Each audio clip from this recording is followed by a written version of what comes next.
painstakingly rebuilding the familiar vehicle from scratch in our minds. Sometimes a car part would turn out weird and tremble and disappear into thin air.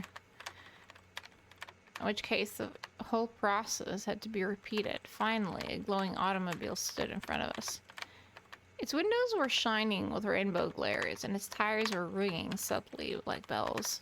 Rybkin took the place behind the wheel, and I sat beside him. The engine was emitting a quiet electrical crackling. We took off. The tires rustled as the walls of the room started to move according to their axis. Left and right walls were pulled behind us. The ceiling flashed with sparkles as it jerked upwards. The floor was stationary for a time until it suddenly crumbled entirely, falling off into geometric shapes. Steadily accelerating, we flew through fractal spaces. The world around was changing constantly, acquiring new shapes that grew out of one another, turning inside out. Red and orange spheres bursted open as they turned into blue, infinitely long, sharp towers, connected to each other by numerous thin lilac bridges that rotated in countless dimensions and unfathomably turned back into orange spheres that were now covered in an innumerable amount of copies of themselves, gyrating, gyrating, gyrating, gyrating. Finally, the engine went silent. We were here, in the forest. The one that I saw in my dream. The sky was just as black, but one could now see a huge golden sun shining through the darkness. The nameless god with snake eyes was waiting for us in the middle of the forest. His grin was infinitely more terrifying than the figurine could convey. Fedor Stepanovich fell on his knees. I attempted to do the same, but quickly discovered that I didn't have any knees, nor did I possess a body. Something strange was happening to Rybkin. His face looked just like a sound of a car horn as his whole body gathered into some sort of spindle, as though reading itself from an energetic jump. Readying. The attention of the nameless god was wrapping itself around Fedor Stepanovich's head in a form of a golden glow. When it focused into an infinitely bright dot, there was a loud snap, and Rybkin disappeared. My following dialogue with the nameless god is almost impossible to describe with words. It wasn't exactly a dialogue either, for it turned out that the nameless god, as well as I, as well as the forest around and the absence of Fedor Stepanovich, Rybkin in it, are no more than mere disturb on the surface of the ribbon compromising our minds. Nothing existed but that ribbon, so it was only natural that the ribbon itself did not exist either. There is but one wish keeping me from forever deluding in the absolute knowledge of the world's essence. All I strived for now was to share this incredibly godly blessedness with every one human being in this universe.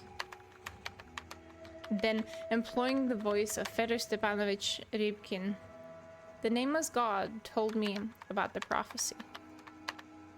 The prophecy is a combination of words, the general semantic sense of which would lead any human reader, no matter the age, sex, or nationality, to get a complete and instant grasp of the essence of existence.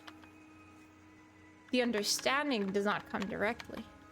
All the prophecy does is activate neutral chains in a specific order.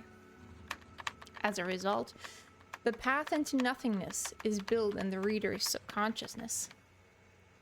Any person who read the text would inevitably revert to their original form. To put it simply, the reader would forever disappear from this world, severing and unwinding the vines of their existence.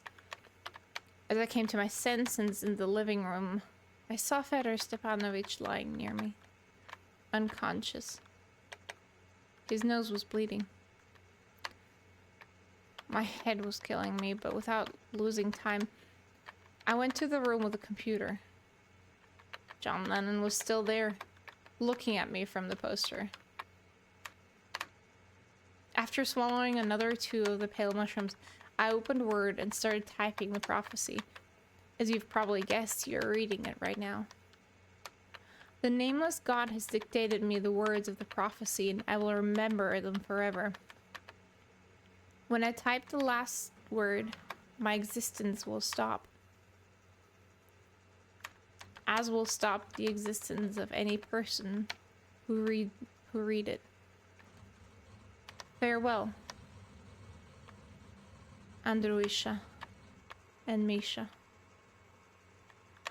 Farewell, Fedor Stepanovich. Where we are going, there will be no sadness. There will only be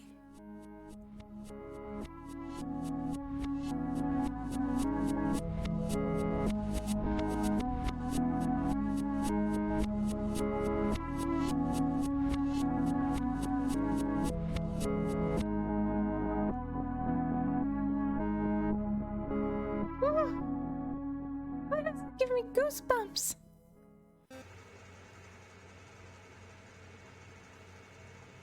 Ooh. Interesting. So we did get the good ending, but there's 3 achievements in this game. I think that's really, really cool.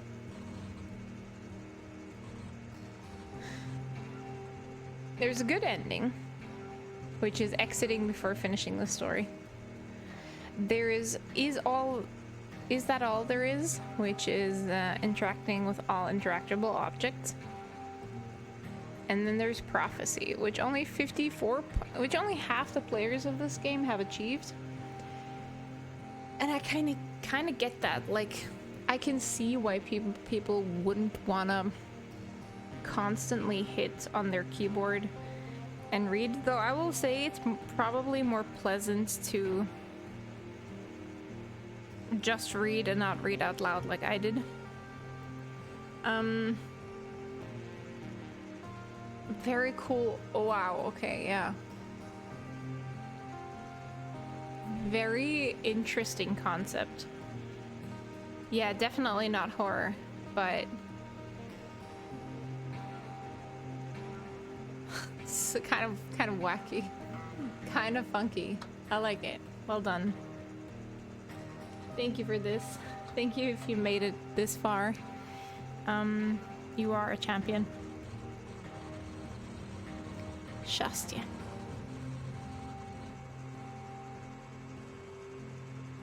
Infos to the game and the bundle are in the description box.